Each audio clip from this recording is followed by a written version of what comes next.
Hello student, welcome back to my channel বংবায়ালানেট। বংবায়ালানেটে তোমাদের ক্লাস 11-এর ফার্স্ট সেমিস্টারের জন্য নিউট্রিশন সিরিজ চলছে। এর আগে 3টে ভিডিও দিয়েছি, যারা ওই ভিডিওগুলো দেখোনি আমার ডেসক্রিপশন বক্সে এই ভিডিও ডেসক্রিপশন বক্সে লিঙ্ক দিয়ে দিচ্ছি।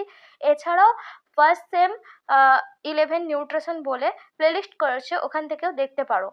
তোমাদের প্রত্যেকটা অধ্যায় থেকে দুটো করে ভিডিও দিচ্ছি। এখানে প্রচুর কোয়েশ্চেন থাকছে, তোমরা এই কোয়েশ্চেনগুলো প্র্যাকটিস করলে আশা করি ফার্স্ট সেমিস্টারে কোয়েশ্চেন কমন পেয়ে যাবে। খুবই গুরুত্বপূর্ণ প্রশ্ন তোমাদের সাথে আলোচনা করছি, সেই জন্য তোমাদেরকে বলবো তোমরা স্কিপ না করে পুরো ভিডিওটা দেখো এবং আমার সাথে সাথে কোয়েশ্চেনগুলো মুখস্থ করে নাও। পরীক্ষা তো আর কয়েকটা দিন বাকি, তোমাদের সেপ্টেম্বরের 13 তারিখ থেকে পরীক্ষা, তো সেই জন্য তোমাদেরকে বলবো তোমরা এই ভিডিওগুলো দেখো।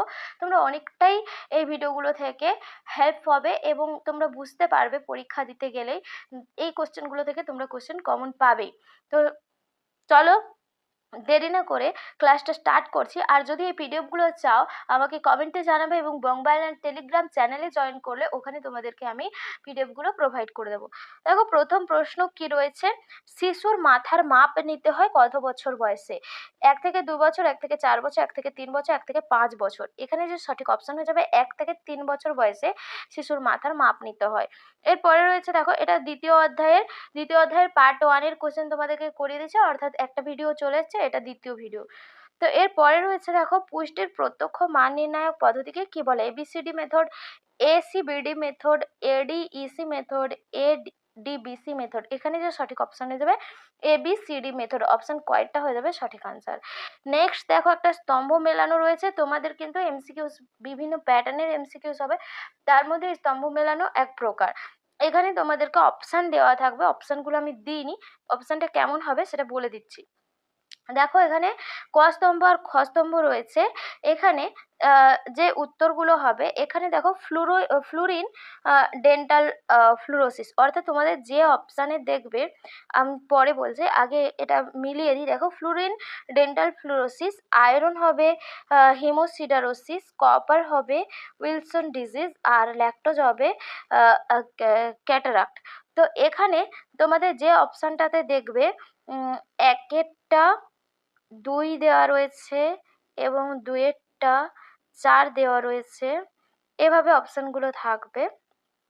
আর 3-এরটা তোমাদের 3-এরটা 1 দেওয়া রয়েছে আর 4-এরটা 3 দেওয়া রয়েছে।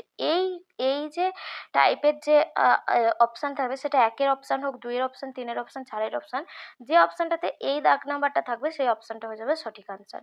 তো এরকমই 4টা অপশান দেওয়া থাকবে, এখানে অপশানগুলো আমি দিইনি। এরপরে রয়েছে দেখো 4-এর প্রশ্ন, এবিসিডি পদ্ধতিতে এ সূচিত করে কোনটিকে? Actual method, analysis method, anomaly assessment, anthropometric assessment. এখানে যে সঠিক অপশন হয়ে যাবে অপশন কয়টা? Anthropometric assessment. এরপরে রয়েছে দেখো, এবিসিডি পদ্ধতিতে বি সূচিত করে কোনটিকে? Biophysical assessment, biochemical assessment, biological assessment, biodegradational assessment. এখানে সঠিক অপশন হয়ে যাবে বায়োকেমিক্যাল অ্যাসেসমেন্ট। অপশন কয়টা? নেক্সট দেখো, এবিসিডি পদ্ধতিতে সি সূচিত করে কোনটাকে? Clinical assessment, chemical assessment, cognitive assessment, cumulative assessment. এখানে অপশন কয়টা হয়ে যাবে? Clinical assessment. নেক্সট রয়েছে দেখো, এবিসিডি পদ্ধতিতে ডি সূচিত করে কোনটাকে? Diet survey, doctor survey, document survey, disease survey. এখানে সঠিক অপশন হয়ে যাবে অপশন কয়টা? Diet survey. তো এরপরে তাহলে এবিসিডি মেথডের 4টা যে মেথডের ফুল ফর্ম কি? এ ফর অ্যানথ্রোপোমেট্রিক অ্যাসেসমেন্ট, আর বি ফর রয়েছে biochemical assessment, C for clinical assessment, আর D for diet survey method. Next রয়েছে দেখো, বডি মাস ইন্ডেক্স, বিএমআই। এই বিএমআই এর অপর নাম কি? Quality index, Quetelet index, catalytic index, catabolism index. আচ্ছা, বিএমআই এর অপর নাম হচ্ছে গিয়ে কোয়ার্টলেট ইন্ডেক্স। অপশন কয়টা হয়ে যাবে সঠিক আনসার? বিএমআই নির্ণয় করা হয়, এটাও পরীক্ষায় আসে, বিএমআই কিভাবে নির্ণয় করা হয় বা বিএমআই এর পুরো নাম কি? বিএমআই এর পুরো নাম বডি মাস ইন্ডেক্স। তাহলে বিএমআই কিভাবে নির্ণয় করা হয়? কোনো ব্যক্তির দেহের ওজন, ওজন যখন উচ্চতাকে দিয়ে উচ্চতার স্কোয়ারকে দিয়ে ভাগ করা হয়, ওজনকে উচ্চতার স্কোয়ার দিয়ে ভাগ করা হয়, সেটাকে বলা হয় বিএমআই। তো এখানে এটা কেজিতে থাকবে ওজনটা, আর হাইটটা থাকবে মিটারে। আর যদি ওয়েটটা যদি গ্রামে থাকে তাহলে হাইটটা থাকবে সেন্টিমিটারে। তো এরপরে দেখো রয়েছে শিশুর মধ্যবাহুর পরিধি নির্ণয় করার পদ্ধতিকে কি বলা হয়? মিড আর্ম সার্কামফারেন্স, আপার আর্ম সার্কামফারেন্স, মিড আপার আর্ম সার্কামফারেন্স, আর্ম সার্কামফারেন্স। এখানে সঠিক অপশন হয়ে যাবে অপশন গয়েরটা, মিড আপার আর্ম সার্কামফারেন্স, MUFAC। এরপরে রয়েছে দেখো 1 থেকে 5 বছর বয়সী শিশুর স্বাভাবিক MUAC পরিমাপ হলো কত? 10 থেকে 12 সেন্টিমিটার, 13 থেকে 16 সেন্টিমিটার, 16 থেকে 18 সেন্টিমিটার, 18 থেকে 20 সেন্টিমিটার। এখানে যে সঠিক অপশন হয়ে যাবে 13 থেকে 16 সেন্টিমিটার। এটা থাকলে ঠিকঠাক, কিন্তু যদি এর থেকে কম থাকে তাহলে বুঝতে হবে যে ওই শিশু অপুষ্টিতে ভুগছে। এরপরে রয়েছে দেখো 11 প্রশ্ন, 1 বছর কম বয়সী শিশুদের দৈর্ঘ্য পরিমাপ করা হয় কোন যন্ত্রের সাহায্যে? এখানে যে অপশনগুলো রয়েছে দেখো ইনফ্যান্টোমিটার, বেবি মিটার, স্টেডিওমিটার, স্টেডি স্কেল। এখানে যে সঠিক অপশন হয়ে যাবে ইনফ্যান্টোমিটার। 1 বছরের কম বয়সী শিশুদের দৈর্ঘ্য পরিমাপ করা হয় ইনফ্যান্টোমিটার দিয়ে। আর যদি 1 বছরের বেশি মানে 2 বছরের শিশু বা তার বেশি শিশুদের তখন স্টেডিওমিটার হয়ে যাবে। নেক্সট রয়েছে দেখো 0 থেকে 1 বছর বয়সী শিশুদের ওজন মাপা হয় কোন যন্ত্রের সাহায্যে? Baby owing scale, hanging scale, spring scale, সবগুলোই। দেখো এখানে 0 থেকে 1 বছর বয়সী শিশুদের ওজন মাপা হয় সবগুলো দিয়ে, baby owing scale, hanging scale, spring scale, সবগুলো দিয়ে। এরপরে রয়েছে দেখো শিশুর মধ্যবাহুর পরিধি মাপার এই যে মিড আর্ম সার্কামফারেন্স, যেটা মিড আপার আর্ম সার্কামফারেন্স দেখেছিলাম, ওই পরিধিটা মাপার জন্য ফিতাতে কোন কোন রঙগুলো থাকে?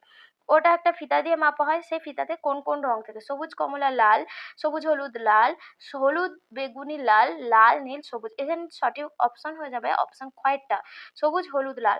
মানে সবুজ থাকলে ওই যদি ফিতার রংটা সবুজে থাকে তাহলে বুঝতে হবে যে শিশুর পুষ্টিটা ঠিকঠাক রয়েছে। যদি হলুদ থাকে তাহলে বুঝতে হবে যে সামান্য অপুষ্টিতে ভুগছে, আর লাল হলে একদম চরম অপুষ্টিতে ভুগছে, এটা বোঝা যায়।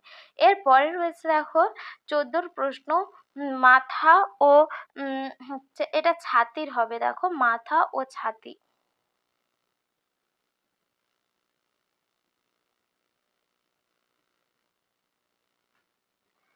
মাথা ও ছাতির পরিধি পরিমাপের জন্য কোনটা ব্যবহার করা হয়?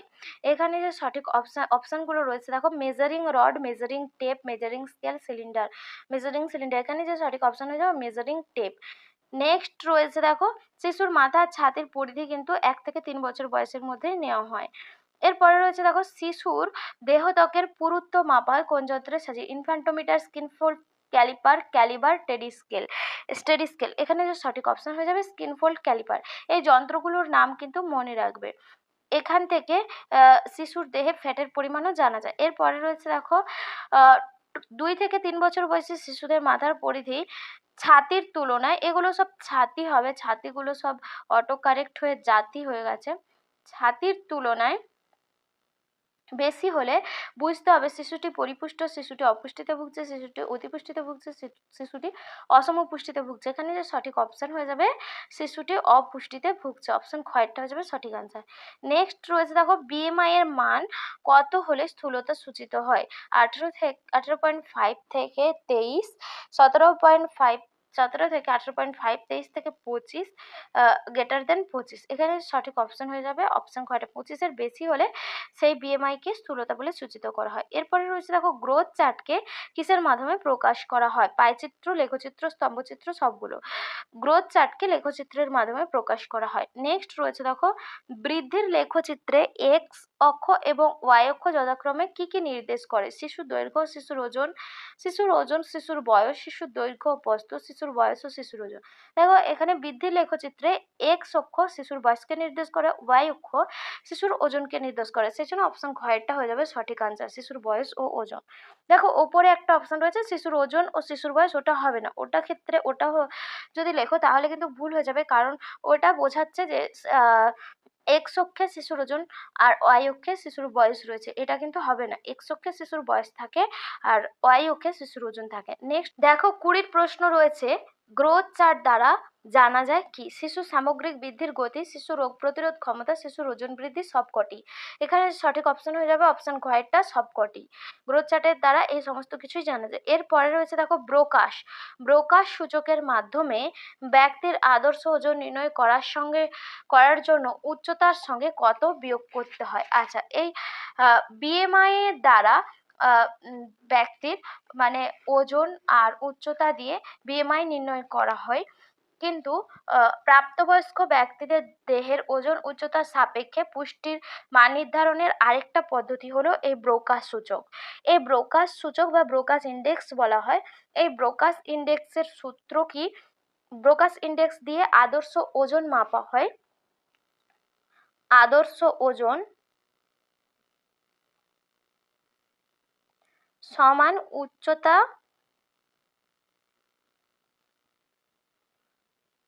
এটা থাকবে সেন্টিমিটারে, আর আদর্শ ওজনটা থাকবে কেজিতে। এক্ষেত্রে এটা -100।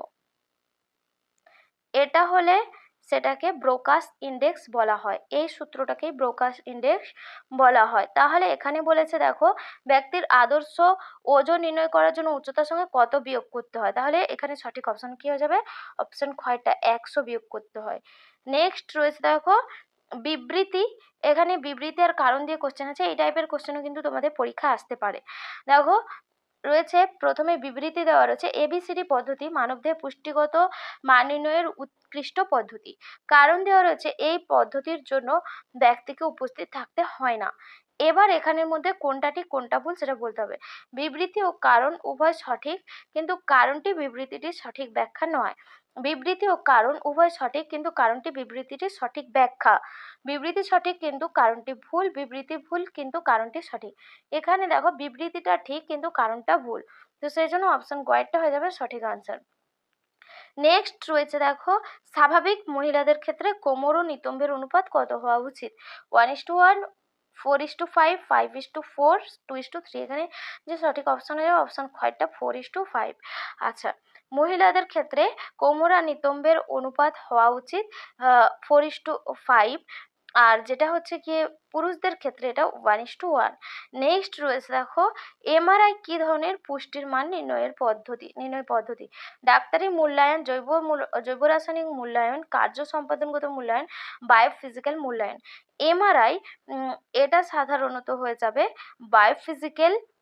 অপশন ঘয়েরটা হয়ে যাবে সঠিক আনসার। নেক্সট প্রশ্ন রয়েছে দেখো গোমেজের নীতি অনুসারে ব্যক্তির স্বাভাবিক ওজন কত শতাংশ থাকা উচিত? 60%-এর কম, 60%, 90%-এর বেশি, 90%-এর কম। এখানে সঠিক অপশন গয়েরটা হয়ে যাবে 90%-এর বেশি।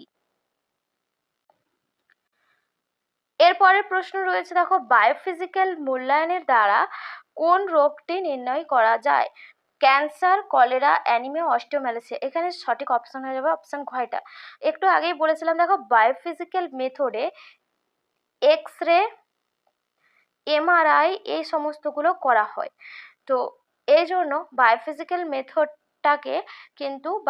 মেথডে যেহেতু এগুলো নির্ণয় করা মানে এই টেস্টগুলো করা হয়, এক্স রে, এমআরআই এগুলো করা হয়, সেজন্য এখানে অস্টিওম্যালাসিয়া রোগটা কি হাড়ে ফুটো থাকলে সেটা বোঝা যায়। তো সেই জন্য বায়োফিজিক্যাল মূল্যায়নের দ্বারাই কিন্তু নির্ণয় করা হবে। এরপরে রয়েছে দেখো ডায়েট সার্ভে প্রক্রিয়ায় কোন তথ্য পাওয়া যায়? জনগোষ্ঠীর পুষ্টির মান, কোন পরিবারের খাদ্যাভ্যাস, জনগোষ্ঠীর খাদ্য গ্রহণের প্রকৃতি ও পরিমাপ, উপরে সবকটাই। এখানে সঠিক অপশন ঘয়টা হয়ে যাবে, কারণ এখানে সবগুলোই কিন্তু ডায়েট সার্ভে প্রক্রিয়ায় জানা যায়। এরপরে রয়েছে দেখো এই পদ্ধতিতে রক্তের প্লাজমা প্রোটিনের পরিমাপ নির্ণয় করা হয়, রক্তে হিমোগ্লোবিনের পরিমাপ নির্ণয় করা হয়, মল ও মূত্র পরীক্ষা করা হয়। পদ্ধতিটি কি? Biochemical assessment, clinical assessment, diet survey, anthropometric measurement. এখানে সঠিক অপশন হয়ে যাবে